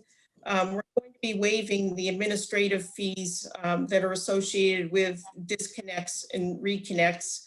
You know, with people being behind and past due, adding more fees is not too helpful at this point in time, and that's not something the DPU looks too kindly upon. We're not going to be disconnecting broadband. Our normal policy is if customers do get behind on other services, like their electric, and aren't paying, we do reserve the right to shut off their broadband service until we receive a payment, but we won't be doing that throughout the moratorium. A couple of other things that we consider: if a customer does want to make an in-person payment, our building facility will still remain closed to the public. So our customers will have to reach out to us and schedule an appointment to meet with one of the CSRs. And we have protocol in place, or will have it in place by then, just to maintain the lobby, disinfecting more often, and in the CSRs and customers safe and protected. And then the last thing, you know, given the state of escalation that many people are in, we will be requesting a police detail for any disconnection that we have to do. And that will be just for our staff's protection when they do have to go out and meter or shut off service. And I think that's all that I had. Yeah. Thank you. So did I hear right that there are about 1,000 customers who are delinquent in their accounts this year? And that's a much higher number than in previous years, correct? Yeah. Yes. Just another point of clarification, Jeff. I think I also heard you say there was a lot of information that you gave, and I'm really appreciative of that. We're looking at accounts that are delinquent of over 3 months at a threshold of a floor of $100. Right? Yes. Does that mean most of these customers are at that level of non-payment, at a couple $100? That interesting. The numbers are, when you have 1,000 people each not paying $100, I guess those add up. And we do have a good number of people who have a substantial balance due. Yeah. You know, it's kind of surprising. So in the 90 days category, there's over $200,000 past due. So that's a decent chunk. But I think what Carol outlined here is, you know, we're taking a very soft approach for a number of different reasons. One, obviously, we need to be able to manage the call volume. The staff needs to be able to manage it as well. But our idea is to try and get the customers caught up, opposed to shutting them off. We don't want to shut them off if we don't have to. And so if we work with them, very carefully, we extended the period of time from 6 months to 12 months on a payment plan, things like that. So we're doing everything we can to give them the opportunity to get caught up. And at the end of the day, we're trying to manage the volume for the staff, because it will, if we went out through our normal process, it would be very overwhelming for our customer service team. So again, trying to work with the customers to get them caught up, but also trying to manage it so the staff isn't overwhelmed. Thank you. Do we ever think about coordinating with the Hugh Cargill Trust, or where other resources are that will help customers who are truly in a bind to be able to find other resources in town to tap? Yeah, we work with Hugh Cargill regularly. So that's been a process for us where we, when they request money for that fund that is for electric only, we replenish that. And generally that's been in the range of $12,000 to $18,000 annually. And people have to go through the process with them, but it has been a good tool for us, and it's been good for the customers to be able to utilize that. Yeah, I'm glad that we're taking advantage of that. And I see Stephen's hand up. Is that intentional? It is. So one of the things I wanted to talk, we talked about this at the select board as well. And one of the things that we're looking at is, what is the impact of the pandemic, certainly on the local economy. Property tax collection rates have remained very high. And so we have a circumstance where one data point is telling us one thing, and the data points you're looking at are telling us something very different. And so once we get through the budget process, which we're presenting to the town budget process, which we're presenting to the board Monday night, Dave and our CFO, Carrie LaFleur, and I want to spend a little bit of time kind of looking at, what does this really mean, and kind of doing some overlay of the delinquent accounts and property tax collections to see, are there trends? You could make the case that people just decided to hold off on paying because they could without penalty. But is there something deeper there? Is it a rental versus ownership issue? And so, I don't have the answer, but we are going to take a look at that, because it's definitely a mixed message from the two different revenue sources. I'm glad that you're looking across the whole income of the town and looking at the impacts of the pandemic. Appreciate that.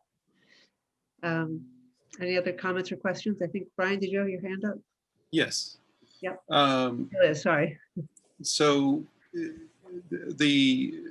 you have this 30, 60, 90 day. Carol, how many accounts are 120, 150 days overdue? Are there accounts beyond 90 days? We don't track those as separate buckets. The billing system just goes 90 days and more. Basically, it lumps them all together. Okay. And when the accounts say that, there's 630 accounts for electrical overdue and 325 for water, could these be the same household? Or are they overlapping, or are they, additional? I would expect that they're probably overlapping, that it could be one customer that is behind in all their services. Okay. And thank you for going through all the steps that you're taking to work with people. And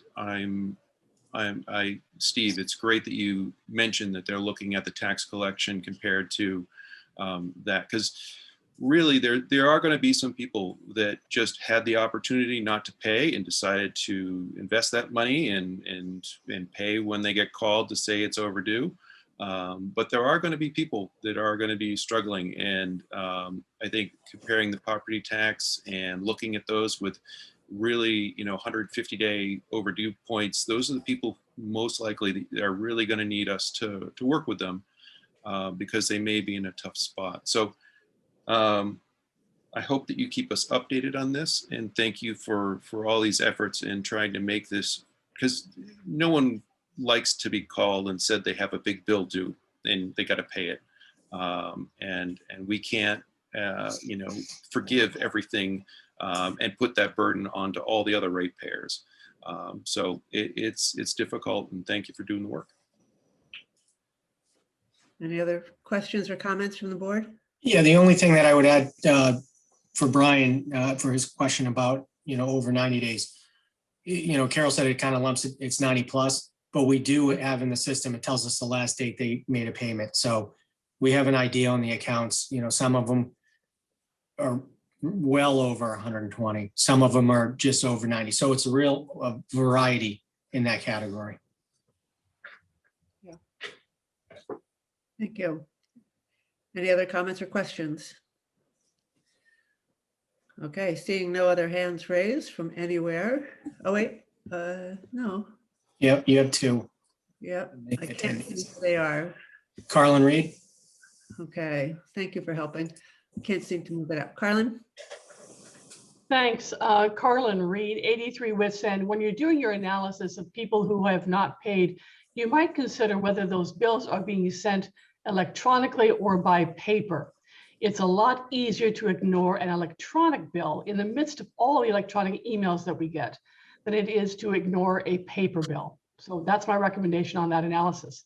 I have found that it is easy to ignore an electronic notification. Thanks, that's it. Thank you. Ray Andrews.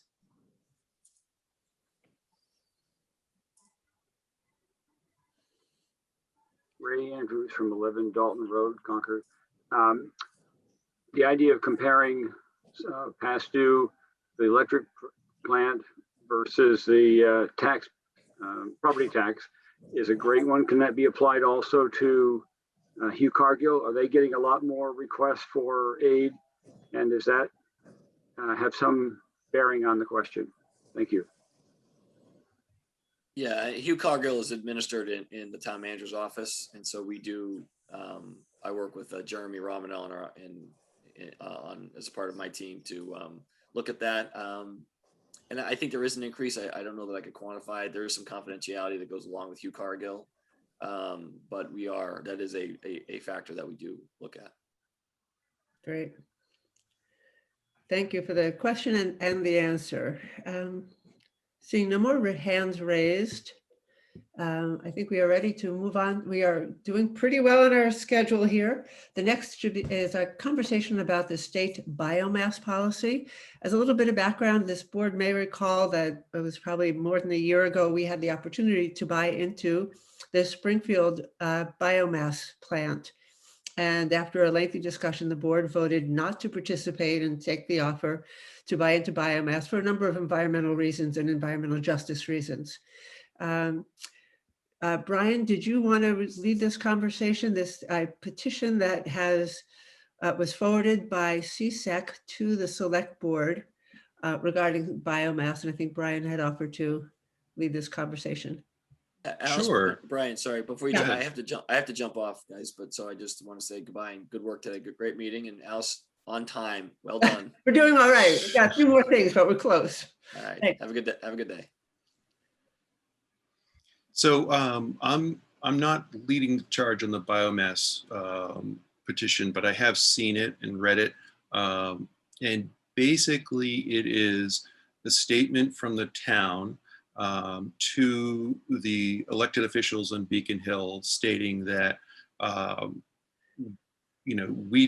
MLP and the town is not interested in biomass and that we don't consider it a sustainable resource. This goes back to the discussions at the Light Board as I think it was late 2019 when it was offered. The concerns raised then were the particulates in the air when these combustibles are burned. Being in Springfield, that this would be a health hazard. And then the other concern about sustainability was you think about biomass as being it's not from underground, it's regenerates and so forth. The problem that scientists and many reports that were presented back then pointed out was the time frame, that we're taking sequestered carbon that's in trees and then we're burning it. And by burning it, we're putting it back into the atmosphere, and it takes over 100 years to recapture that carbon. One of the other arguments was, well, if this is waste products, these are going to decay and they'll still release the methane and so forth. That is true. It's a much slower process, and it also creates more, fertilizer for the natural processes. That's generally the summary. I can better answer questions. I actually didn't know I was going to be leading this, but that's my recollection. So I want to add two things to that overview. The state had re-identified under the renewable energy portfolio standard, where in 2012 it had a science-based decision that this was a highly polluting, carbon-intensive use of wood product and which should not be included in the standard. It had since been revised in the state that allowed the use of wood pellets, wood chips, to be considered a renewable fuel, which is why it came to our board. It was being proposed as it met the state standards as a renewable resource. This board did not think that that was the case, and held that it should not be in the option for a renewable energy source.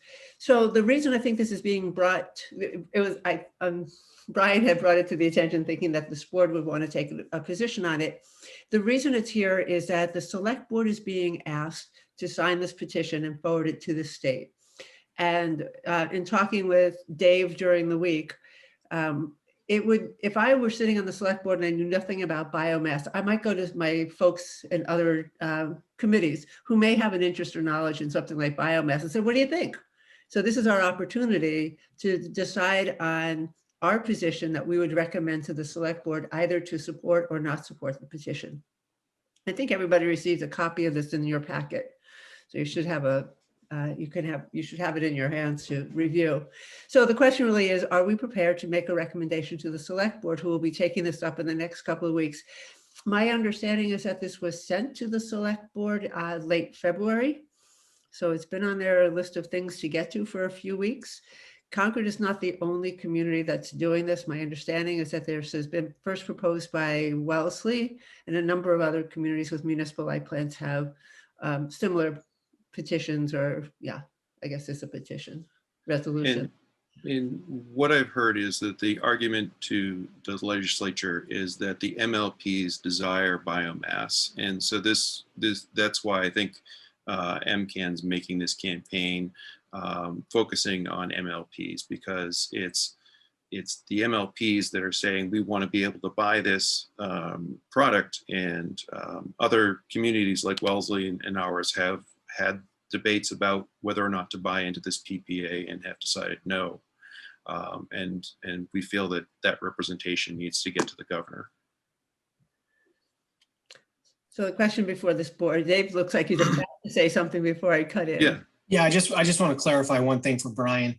I wouldn't phrase it as MLPs because not all of them are going into this. We have some that have, taken a stand, so to speak, like Concord and Wellesley, but there's others that didn't buy into the project as well for whatever reason. So I would just say some MLPs. Okay. Not all. But it's not being driven by the IOUs. Right. Not that I'm aware of. So yeah, Gordon. I basically agree with this resolution. In other words, I'm basically skeptical of the biomass project. But it's a mixed bag. These things are complicated. I've seen assertions hurled around in the press. There was an article by the CEO of the project in Commonwealth Magazine where he made a claim that if those wood chips fell on the ground, they would generate methane, which is an even stronger carbon greenhouse gas than the carbon dioxide that the plant would. Anyway, it's all murky, and I don't really think that I'm qualified to make a scientific judgment about it.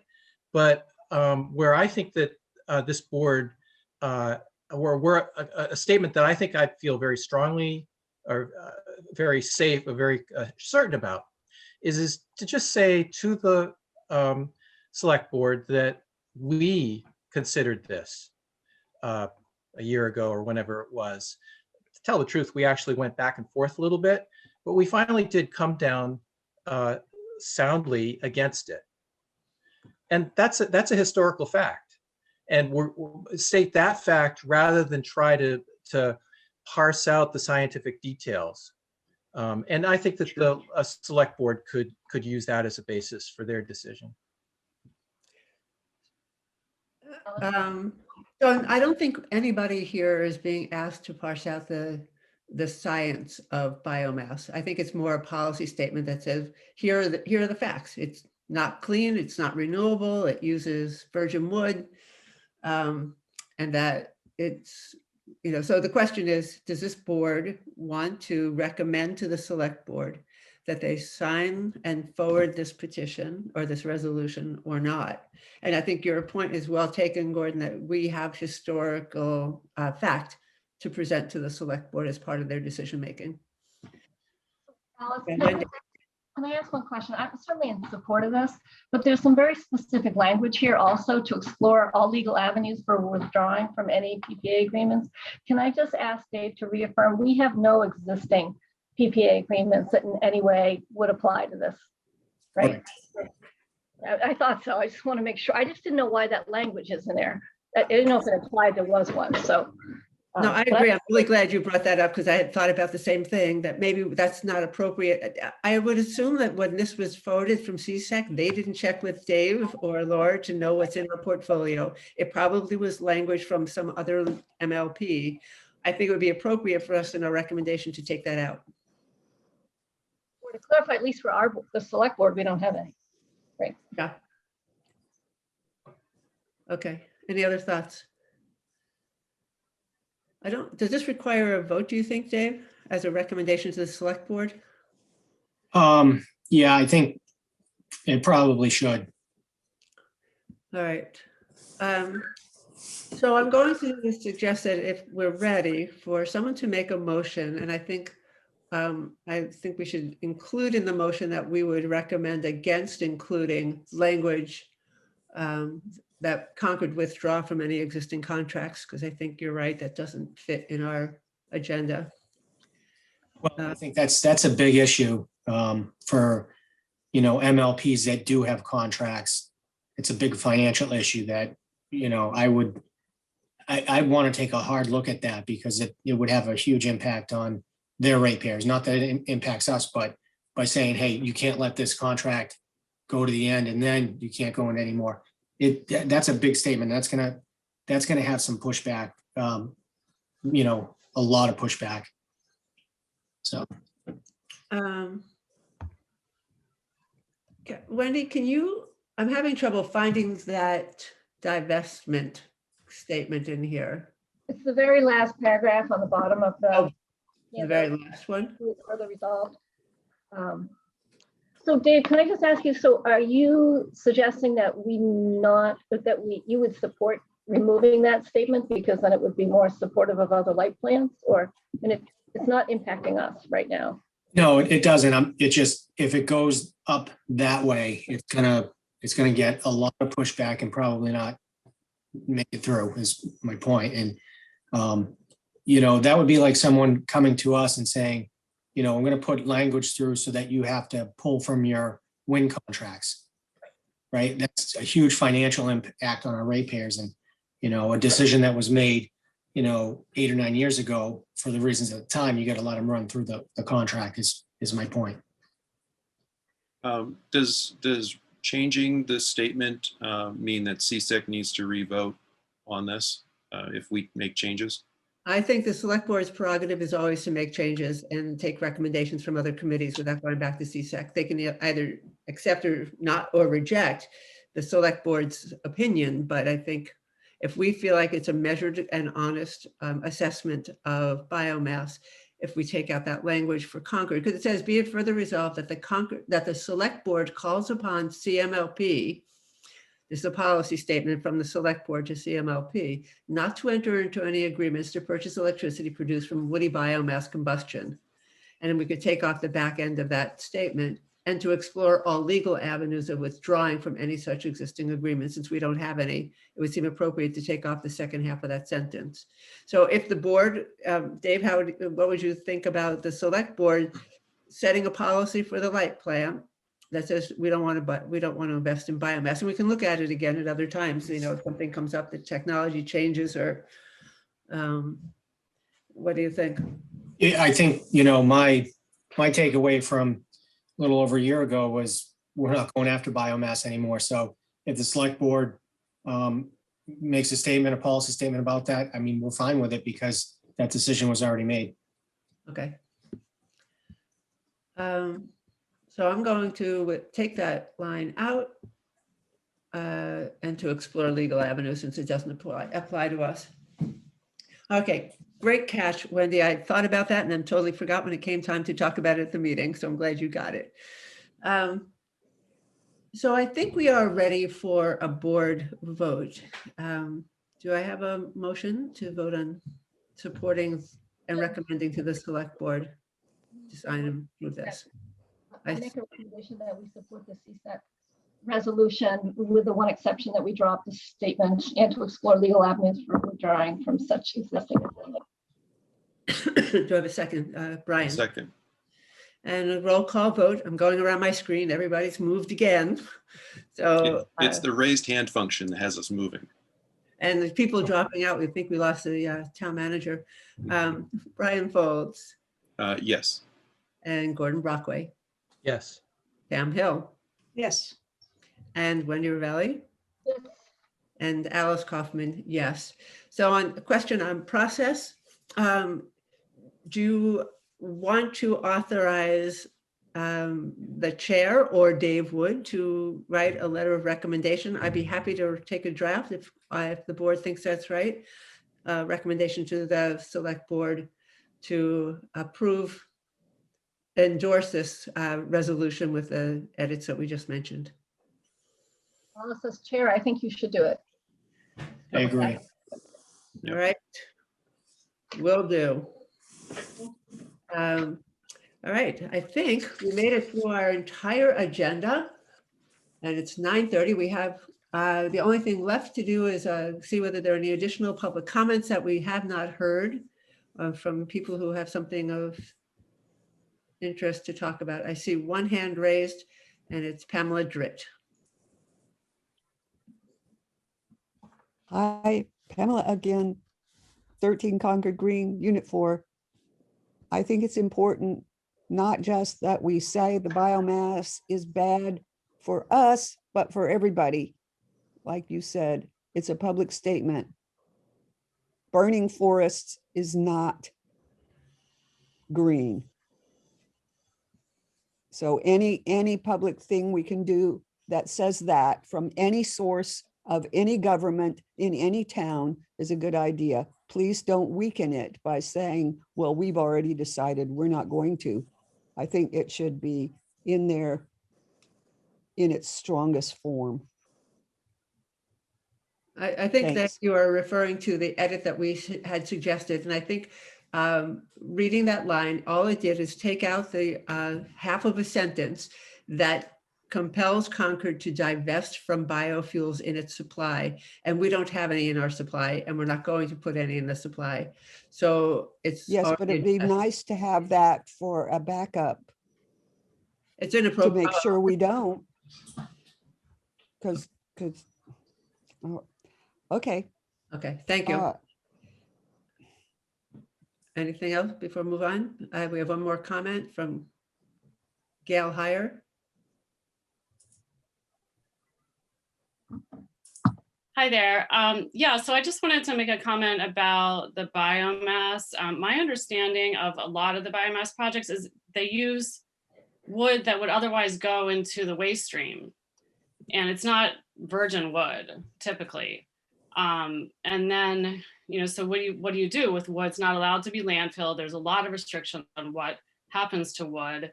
It has to be shipped out of state typically by truck or by rail car. And the transportation sector has a huge, you know, climate impact. So I just wanted to throw that out there.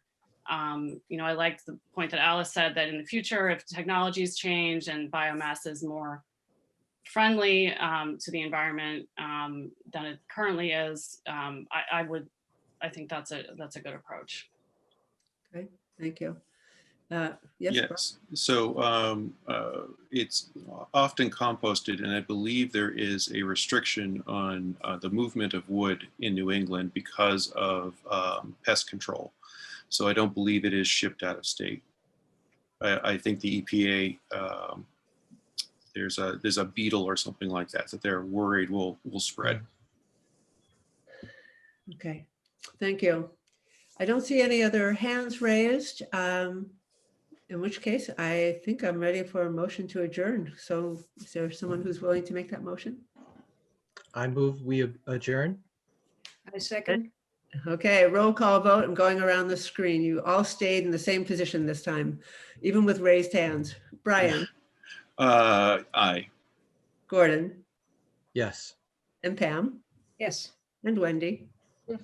and Alice. Yes, the meeting is adjourned. Thank you all. Thank you. Thanks, Alice. Thank you. Great meeting. Thanks. Take care. Thank you all.